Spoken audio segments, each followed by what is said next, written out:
Capítols curts amb una trama que està lligada d'una manera excepcional i és allò que t'enganxa i no pares.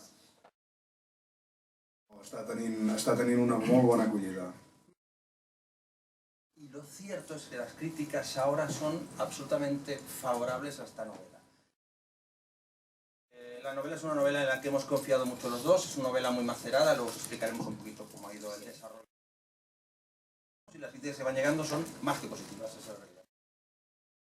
De verdad, ¿eh? O sea, no es solo venir a la presentación, es que hay que leerlo el libro. Sí. El libro hay que leerlo y ya está. Jo crec que es tenen tanta confiança i s'estimen tant, o sigui, que escriuen com si fossin una sola persona. Són dos en un, directament. El Jordi és empresari, és conseller i consultor de diverses empreses, li agrada l'aventura, jo crec que la seva capacitat emprenedora segur que li ajuda a l'hora d'escollir determinades trames, perquè és una persona que pren decisions a la seva vida. I el Luisjo, que va ser boxejador, que això també hi ha alguna baralla per aquí, jo dic, quan ho llegia deia aquí, es nota l'experiència del Luisjo, es va llicenciar en dret, és advocat penalista i això ja us podeu imaginar que és una font de matèria i de material importantíssim. Ens reunim cada divendres. Primer va ser sopant, després ho vam canviar per dinar perquè l'edat també apreta. De fet, aquest llibre podríem dir que ha tingut una cocció lenta, perquè la primera idea que ells van tenir va ser fa uns quants anys. Expliqueu-nos en quina situació veu dir, t'imagines que... Estàvem estirant i escalfant i érem davant del museu, d'aquí museu... El Museo de Historia Natural de Barcelona. I vam començar divagenades, una darrere l'altra, y aviam qui la deu més grossa. Que es una cosa además bastante habitual en nosotros. Nos gusta saber los temas de eso y mientras calentábamos antes de la carrera dijimos dos o tres cosas. Salimos, corrimos los 10 kilómetros y cuando acabó la carrera, que yo ya estaba estirando hace un rato, recuerdo, vino Jordi y me dijo, era una buena idea. Yo le dije, Jordi... No os lo creáis, ¿eh? No, yo también jadeaba, ¿eh? Yo de emoción jadeaba. ¿Qué te parece si empezamos aquí? Bromas aparte, eso fue de esa manera, hablamos de No, después de decir tanta tontería dijimos, oye, tenemos un guión. Trepidant, el més trepidant possible, per tal de portar el lector a través de camins que ara es creuen, que ara se separen, que ara es tornen a creuar, al lloc on volem dur-lo. La imbricación con lo que es el compromiso con la novela negra aquí es mucho más clara, mucho más evidente, esto es así. Pero siempre es lo mismo, una estructura sólida donde nosotros la jalonamos, donde tenemos capítulos históricos que te van dando elementos hacia un desenlace final. Nada es gratuito en estos libros, esto sí que no nos gusta. Bé, 5 pàgines després ja hi ha el primer mort del llibre, que jo crec que en la pàgina número 5 el podem explicar, perquè és una mort que es produeix per error. A qui mata per error aquest caçador? No, al lector no lo puedes llevar de la mano a la nada, hay que conducirlo a un sitio determinado, un sitio concreto. En la novela hemos interactuado más que en ninguna, el uno y el otro, lo cual... Aquí hi ha hagut capítols que els hem escrit conjuntament.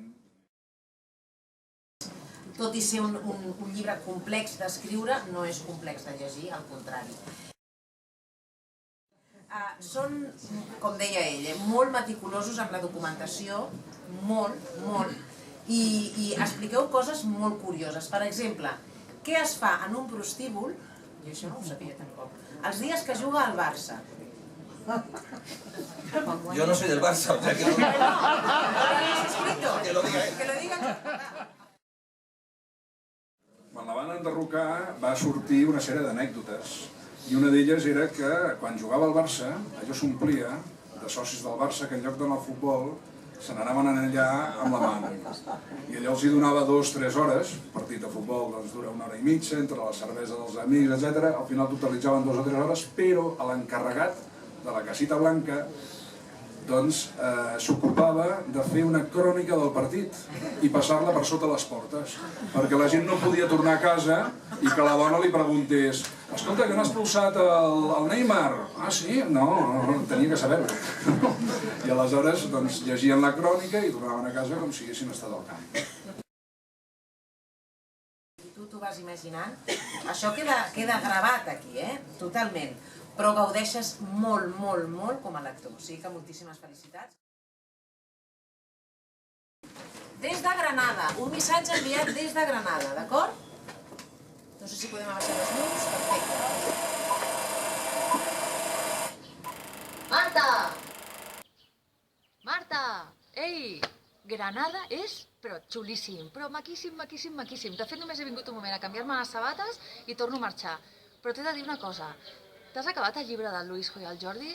Jo el trobo fabulós, sensacional, però des que he llegit aquest llibre m'estan passant coses sorprenents, com molt estranyes, però és que des d'ahir, des que vam agafar l'avió per venir a Granada, que m'estan passant coses com, no sé, com si Uacarme, Caguarma, Juan Carme, Mari Carmen tingués un poder especial, una cosa, no sé, jutja tu mateixa, a veure què dius, a veure què dius, tu mateixa.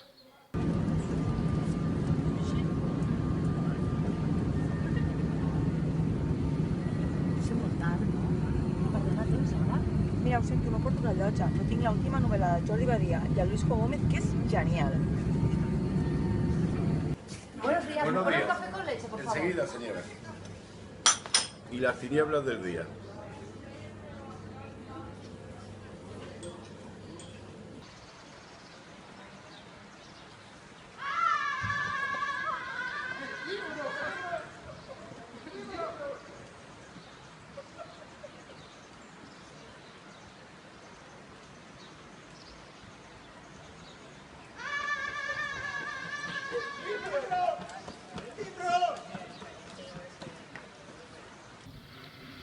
Buenos días. Hola, buenos días. Perdona para ir a San Miguel. Para arriba, tú tira para arriba, primo. Siempre para arriba. Pep, és que no m'ho puc creure. Grava, grava, grava. La foto.